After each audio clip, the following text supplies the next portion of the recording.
Welcome to the City Current Show, powered by Hagen Botham Insurance and Financial Services. This show focuses on sharing good news and powering the good in our community. Now here's your host, Andrew Bartolotta. Welcome to the cityCURRENT Show, where we bring you uplifting stories of individuals and organizations making a positive impact in our community and around the globe. I'm your host, Andrew Bartolotta, and today we're diving into an inspiring story of faith, discipleship, and transformation with the team from Narrowgate, an organization dedicated to equipping young men with purpose, faith, and hands-on skills through Christian discipleship and business development. Since its founding in 2004, Narrowgate has helped nearly 500 young men discover their identity, faith, and purpose through its Narrowgate Lodge. And beyond discipleship, we'll also discuss Narrowgate Coffee and Narrowgate Leather, providing hands-on craftsmanship training while creating sustainable kingdom businesses. And joining us today to talk about Narrowgate is Weston, Brann, and Charlie Peters. Thank you so much for joining us. Yeah, thanks for having us. Of course. Awesome. Well, first, start off with those that are unfamiliar with Narrowgate. Can you introduce the organization and its mission? Sure. The mission is actually pretty simple. Like, we exist to make disciples. But even further than that, I think that our main goal is to instill confidence in young men, to equip them and empower them to become the man that God created them to be and raise them up to their highest God-given potential. I love that. So, Weston, how did you find your way to Narrowgate? Can you share your personal story? Oh, yeah, sure. So I went through the program in 2011. I had experienced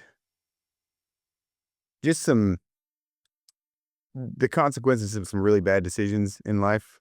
I grew up in a Christian family and was kind of around God and the idea of faith and all that, but it was never really my own.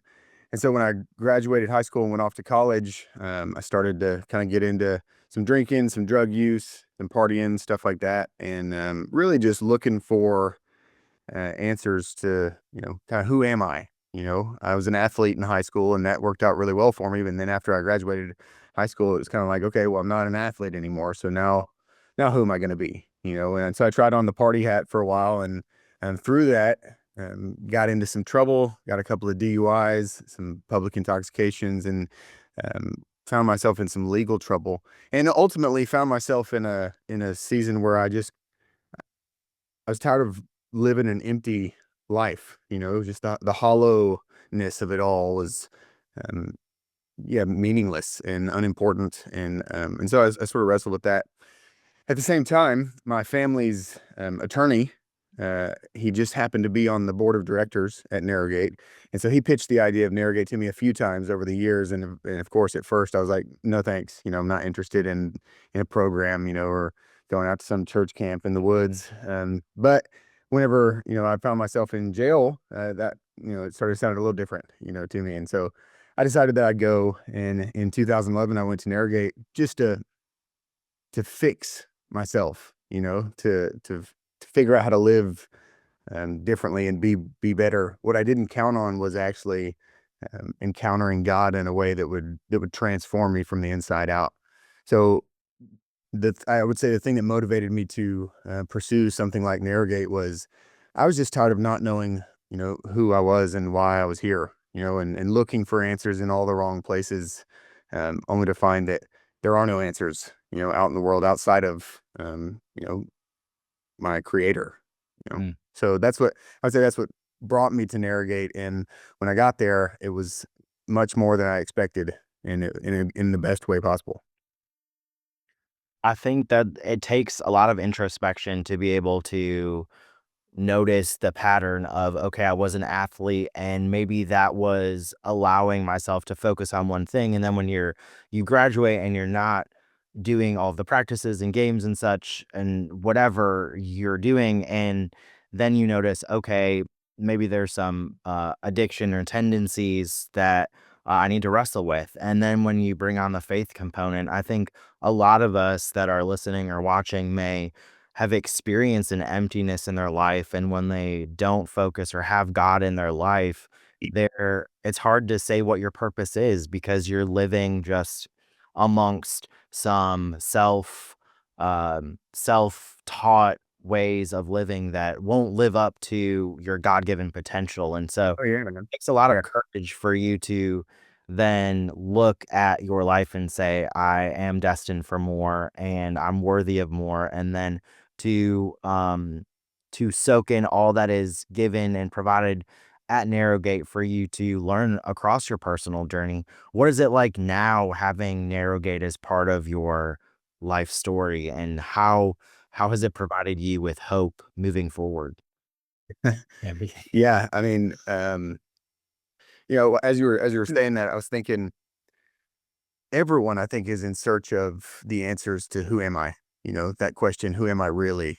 And the world will try to tell you so many different things about your identity, to try to get you to believe, oh, this is who I am, whether you find your identity in a job or in a, romantic relationship or in a, in your career, your pursuit of financial stability and in your title and whatever.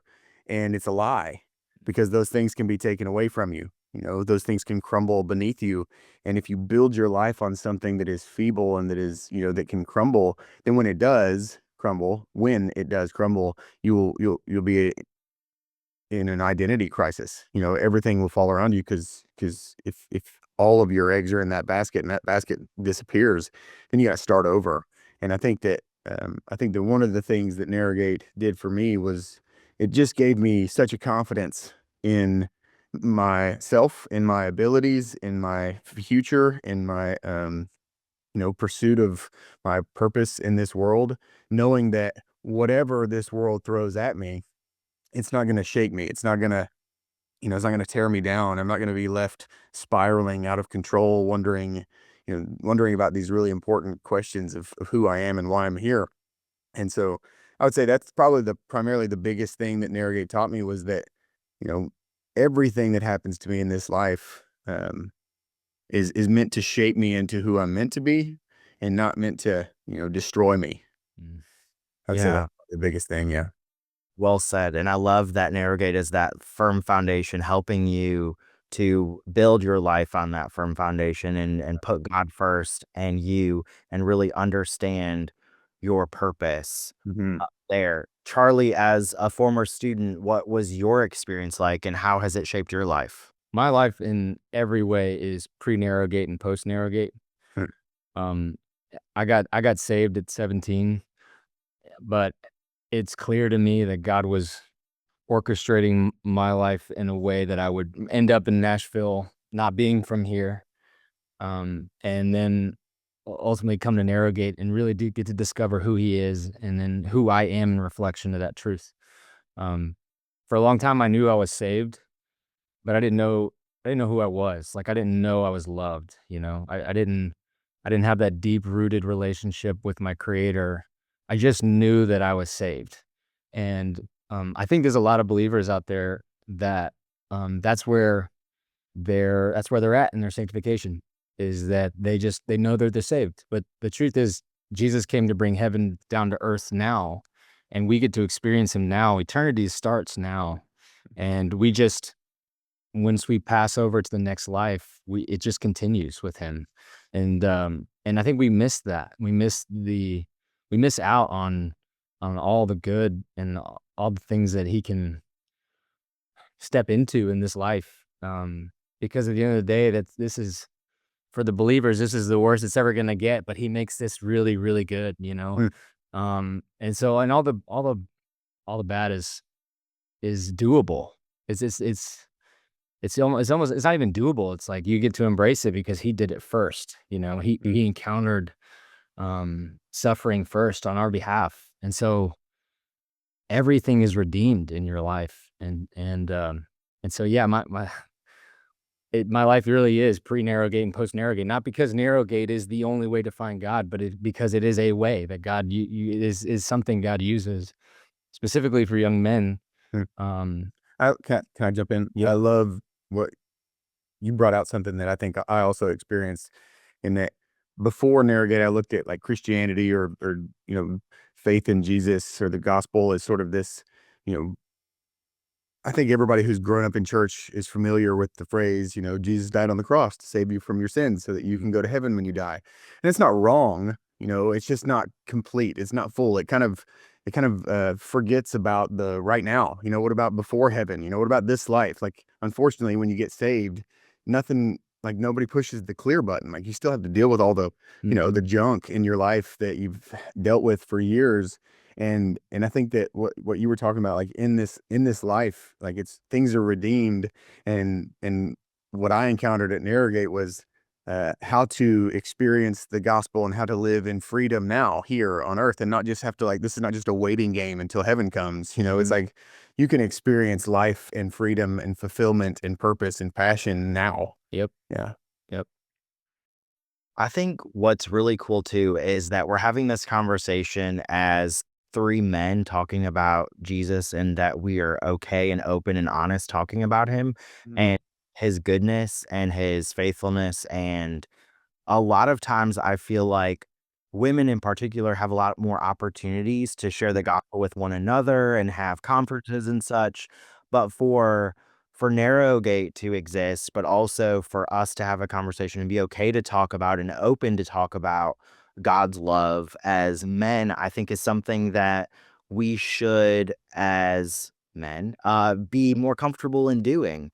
And so I think also for the Lodge program to help young men, not only spiritually, but emotionally and professionally. Talk a little bit about what that Lodge program looks like and how it brings men together to feel comfortable in talking about Jesus. That's a great question. So I can give you a flyover of kind of how the Narrowgate Lodge program works. It is one of those things that's difficult to explain in sort of like an elevator pitch, you know what I mean?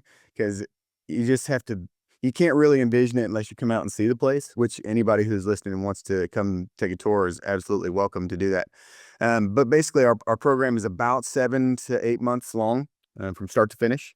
It's broken up into 3 phases. The first phase is called Foundation, and it's about 5 weeks. And guys come in from different parts of, life, different life experiences, different parts of the country, even in the world in some cases. And they step away from the distractions of life. Distractions like their cell phone, their computers, social media, romantic relationships, video games, all that stuff. They set aside for a season, and they come and they come in. We have different classes that come every other month. So a class of guys could be anywhere from 5 to 7 guys, and they'll show up on what we call Foundation Hill, which is literally a hill on our 122-acre property out in Williamsport, Tennessee, where they camp outside for about 5 weeks, and they're learning to, how to camp, how to, start fires, some survival type things. It's not like we, make them hunt squirrels and roast them over a fire for food. Like, we provide them with food and everything that they need, and we of course have indoor shelter if there's any bad weather. But during that first 5 weeks, I mean, literally, like, imagine you show up on property and you meet 5 guys that you've never met before, and you have an orientation, get to kind of learn about the program.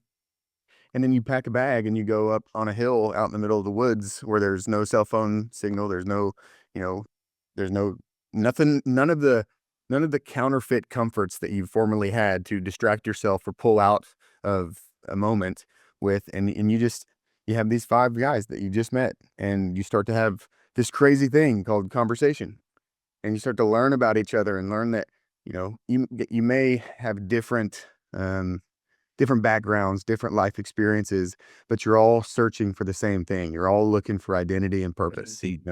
We have guys that come from, drug addiction, alcohol abuse, jail time, things like that. But we have guys who have never smoked a cigarette or drank a beer in their life. They just want to know who they are. They just want to figure out what their next step in life is. And so you bring these guys into a small community where authenticity is encouraged, where relationship is encouraged, and everybody's on the same page as far as what they're after.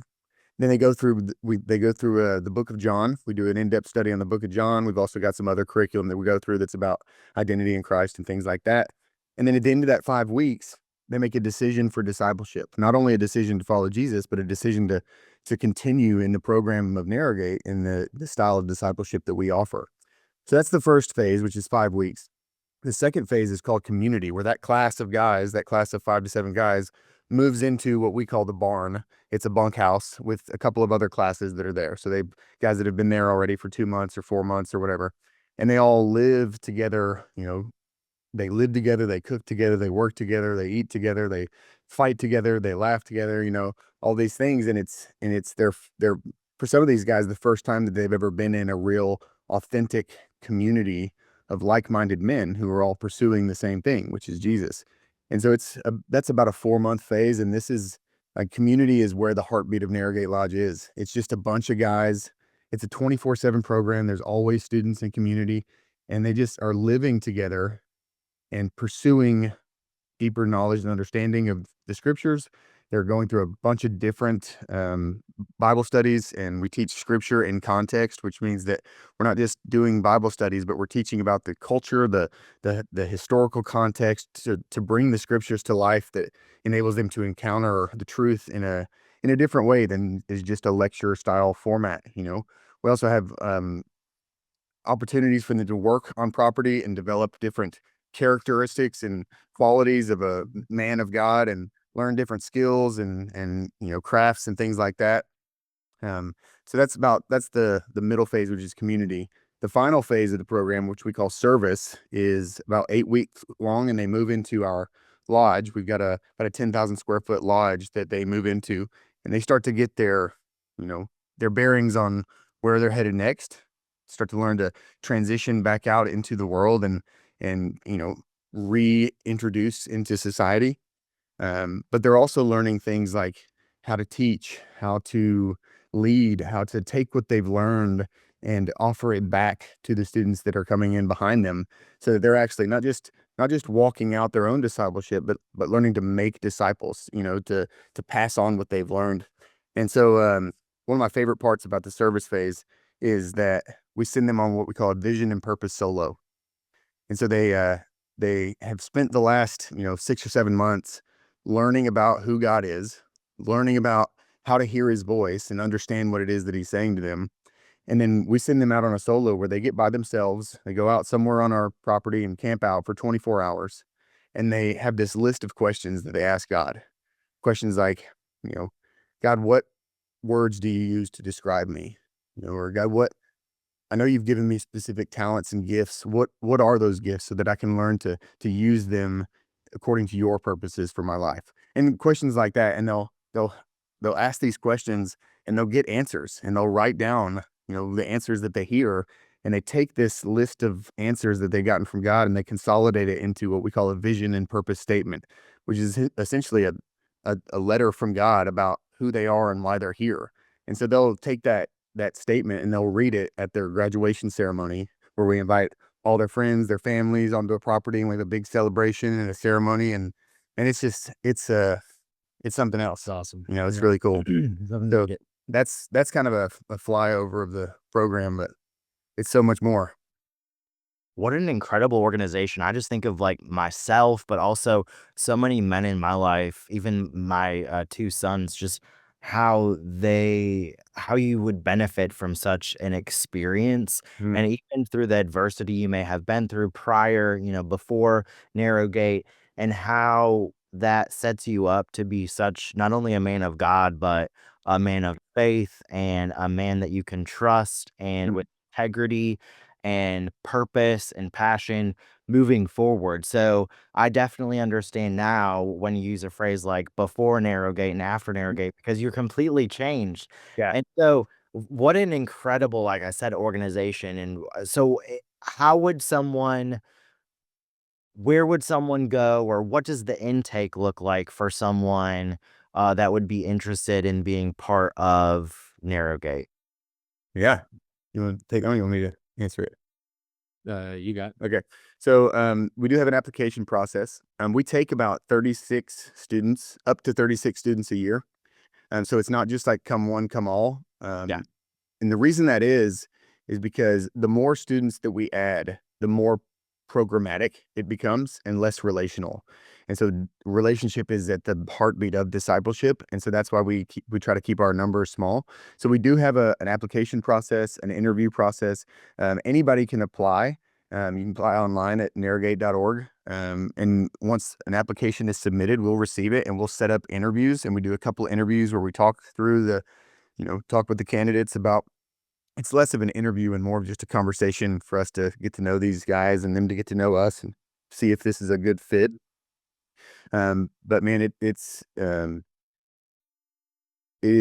we are truly screening people in to see like who has God raised up to experience a program like this, or an experience like this that we can help, facilitate an environment where young men can learn about their identity and their purpose. It's an incredible thing. So I would say if anybody is looking to apply or is even just looking to inquire about applying, we facilitate tours all the time, like call out to the lodge or, shoot us an email or, go onto our website. However, we have lots of different ways to get in contact with us and set up a tour and come out and we'll show you around personally, Awesome. And that goes for you too. Like you can come out anytime.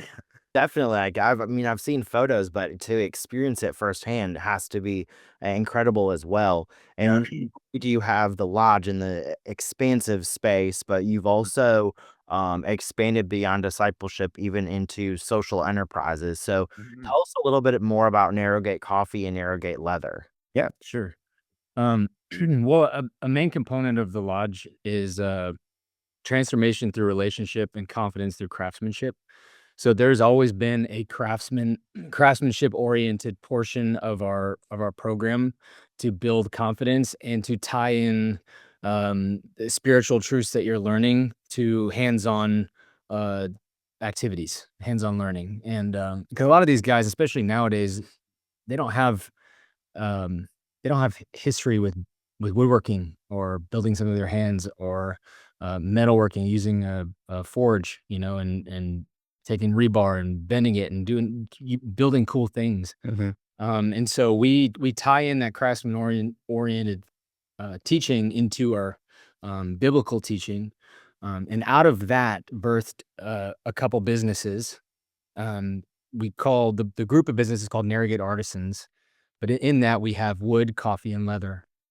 Now these three businesses are run by graduates who have a desire and a passion for crafting things with their hands, essentially using their gifts to make disciples in the marketplace. So we all know kind of what it looks like to make disciples in the ministry, or that sounds like it should go into that category. But being Christ and being like Christ and making disciples in the marketplace, that's important, because not everybody goes to church, but everybody's got to go to work. So why don't we just be the church at work? So over time, these businesses have grown into these three categories of coffee, wood, and leather.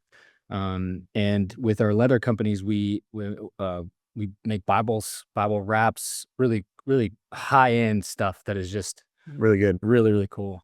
And our wood product is we make decorative box beams for homes. We our relationship with builders and designers and homeowners, and we get to love on the people of the community in all areas, in all walks of life, through all walks of life. But at the end of the day, it's an avenue for being Christ in the marketplace and discipleship, not only in our employees, but in the community as well.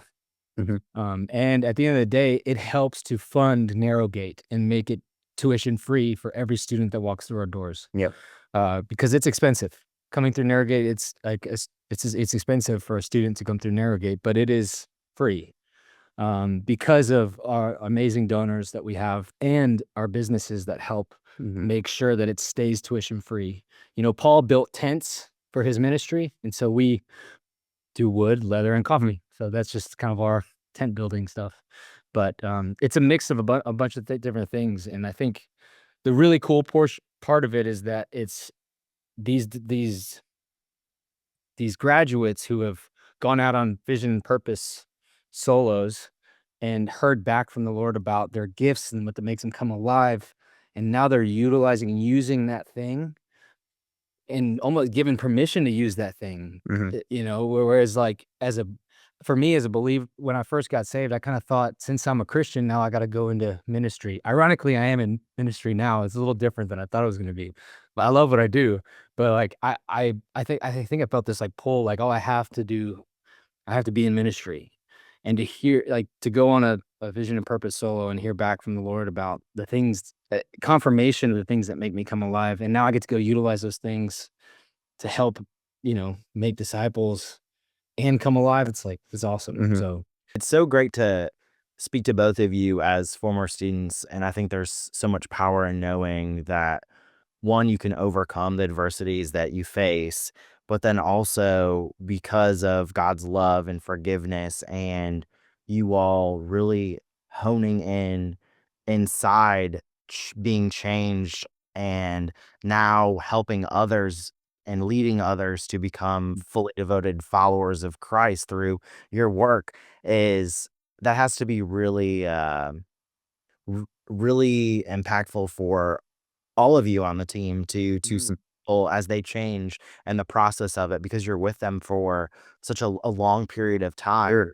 Yeah, And and so we've been through the program ourselves, and so most of the team, not everybody at Narrowgate is a Narrowgate graduate, but I would say the everybody at the large, lodge. yeah, everyone at the lodge, maybe not at the business, but everyone at the lodge is for the most part a graduate or has been part of the Narrowgate family for a long time, and so like I remember what it feels like to come in on day one and struggle with the thoughts in my head, to struggle with negative thinking, to not like being by myself because I hated the company, you know?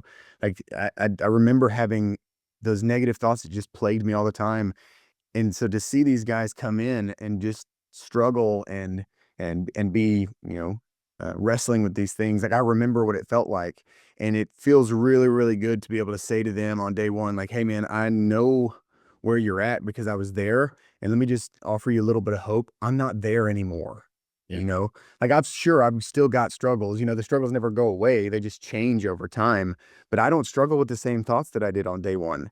And I can say that from experience. I'm not just preaching from a book or, or Mhm. reading some self-help, article to these guys. I'm speaking from experience. And I think that's the thing that gives me the most life, is to watch these guys come in, struggling and down on themselves and, just lost, and watch the light bulb start to click on, watch the truth start to hit them in a way that starts to change them from the inside out. That's what gets me out of bed in the morning, man. That's what makes me keep coming back, because it's what I was built for.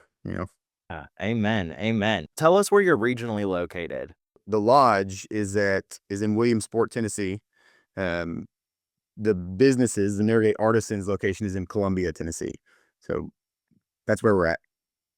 And for the student, or for those that the young men as part of the program, are they all from different states, or are they regionally from the area? Yeah, so it's funny, if I were to break it down into percentages, I would say that 30% of our students are locally based, and 70% come from they're not local. They come from different parts of the country. We've had a handful come from different countries, which is always super cool. But I would say, generally speaking, you got about 30% that are local, 70% non-local. But what's funny is that upon graduation, that number kind of flips, because that we have 70% of our graduates that want to stay local. They want to stay plugged into the community that they've built, and I just think that's a testament. Like, we have a lot of guys. Yeah, I'm from Franklin, so I grew up in, here, and I stayed, but yeah, we've got a lot of guys that come from Texas. We have from California, from all over. I mean, all over the country. But what's really cool is that upon starting the program, you think, okay, 8 months, like that's a long time, like I'm nervous about giving up, 8 months of my life. But what's funny is that it goes by so quick, like it's quicker than you think. And a lot of our guys, they after they graduate, they decide to stick around for an internship program for another, 6 or 8 months, so it's like, clearly it's not that bad. Like a lot of guys are wanting to stick around and wanting to stay around and serve and give back into the community that gave so much to them, which I think that's a really cool, testimony to, Yep. to what guys are experiencing at Narrowgate. And I do think I want to make the distinction that like Narrowgate, the program doesn't change anybody, like it just creates an environment where young men can encounter the narrow gate, which is Jesus, and that's I think important because I mean, we just create an environment where young men can encounter God, and God does the changing. God does the transformation from the inside out. And, as long as I'm director of the lodge, it'll stay that way. You know what I mean? Yeah, I love it. I love just being able to create a space for people to thrive, for them to learn more about themselves and God's love for them. So it's been such a great conversation to learn about Narrowgate. Weston and Charlie, thank you for sharing your stories and the incredible work that Narrowgate is doing to transform lives through faith, discipleship, and craftsmanship. Once again, if you want to learn more, support the mission, or shop handcrafted goods from their artisan shops, you can go to narrowgate.org. But Weston and Charlie, thank you for powering the good in our community and around the globe. Absolutely, man. Thanks, Andrew. We appreciate it. Yeah.